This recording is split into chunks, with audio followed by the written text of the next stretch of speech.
Assalamualaikum warahmatullahi wabarakatuh. Perkenalkan, nama saya Zulfandita. Saya dari kelas 11 IPA 3. Jadi di sini saya akan menjelaskan beberapa hal mengenai minyak bumi, mulai dari definisi minyak bumi, proses pembentukan minyak bumi, komponen minyak bumi, fraksi-fraksi minyak bumi, penggunaan minyak bumi, penggunaan bensin sebagai bahan bakar, dan dampak pembakaran.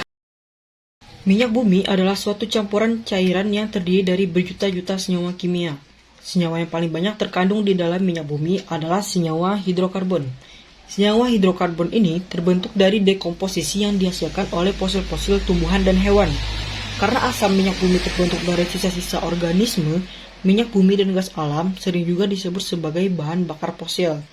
Proses terbentuknya minyak bumi yang sangat lama menjadikan bahan bakar fosil ini termasuk golongan sumber daya alam yang tidak dapat diperbarui. Kemudian yang kedua adalah proses pembentukan minyak bumi. Nah, seperti yang kita ketahui pada definisi sebelumnya, bahwa minyak bumi itu ternyata terbentuk dari pelapukan sisa-sisa organisme, seperti tumbuhan, hewan, dan jasad-jasad renik. Sisa-sisa organisme ini bersama dengan lumpur kemudian akan tertimbun di dalam dasar laut selama berjuta-juta tahun lamanya. Lumpur dan sisa-sisa organisme ini kemudian akan terpecah menjadi dua bagian. Untuk lumpur tersebut akan berubah menjadi berbagai batuan sedimen yang berpori, sedangkan sisa-sisa organisme akan bergerak ke tempat yang tekanannya lebih rendah dan kemudian terkumpul pada sebuah daerah perangkap, yaitu batuan kedap. Nah, gas alam, minyak, dan air akan terakumulasi sebagai deposit minyak bumi. Pada rongga bagian atas ada gas alam, sedangkan cairan minyak bumi mengambang di atas deposit air. Kemudian yang ketiga adalah komponen minyak bumi. Minyak bumi adalah campuran kompleks yang sebagian besar sekitar 90% sampai 97% terdiri dari senyawa hidrokarbon, seperti yang kita ketahui pada definisinya tadi.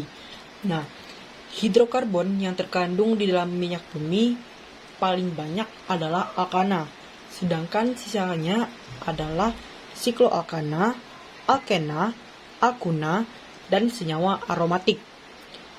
Nah, komponen kecil lainnya selain hidrokarbon adalah senyawa-senyawa karbon yang mengandung oksigen, belerang, ataupun nitrogen.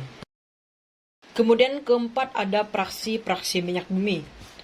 Fraksi-fraksi minyak bumi ini berdasarkan kenaikan titik didihnya, yaitu terdiri dari gas, ether petroleum, bensin atau gasolin, nafta, kerosin, minyak solar dan diesel, minyak pelumas, lilin, minyak bakar, dan residu.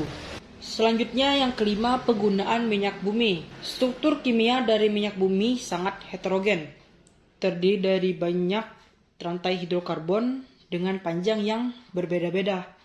Maka dari itu, minyak bumi dibawa ke tempat penghilangan minyak, sehingga senyawa-senyawa hidrokarbon ini bisa dipisahkan dengan teknik distilasi dan proses kimia lainnya. Nah, hasil penyulingan inilah yang paling banyak digunakan manusia untuk berbagai macam kebutuhan, seperti untuk bahan bakar dan produk turunan lainnya.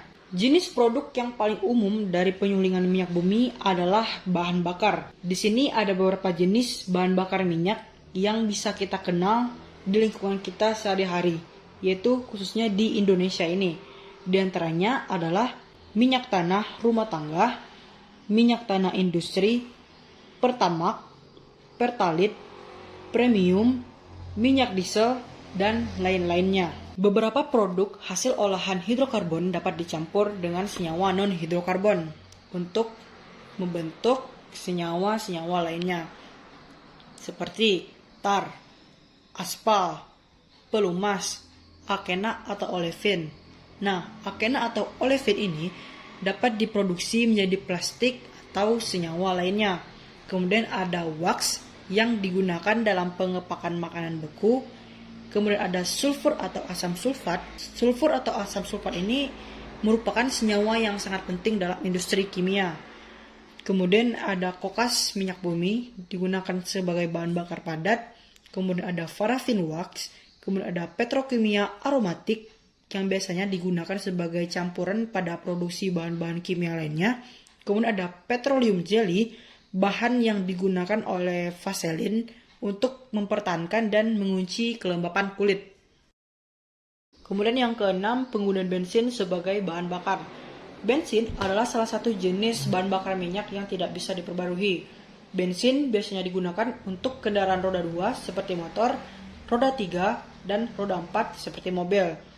Secara sederhana, bensin tersusun dari hidrokarbon telurus, mulai dari C7 heptana sampai dengan C11. Dengan kata lain, bensin terbuat dari molekul yang hanya terdiri dari hidrogen dan karbon, yang terikat antara satu dengan yang lainnya, sehingga membentuk suatu rantai. Terakhir, dampak pembakaran. Bensin yang digunakan untuk kendaraan beroda akan menghasilkan gas-gas sisa pembakaran. Seperti yang kita ketahui tadi, kandungan utama dari bahan bakar minyak adalah hidrokarbon. Ternyata di sini hidrokarbon itu akan mengalami suatu proses pembakaran yang terdiri dari dua macam, yaitu ada pembakaran sempurna dan pembakaran tidak sempurna.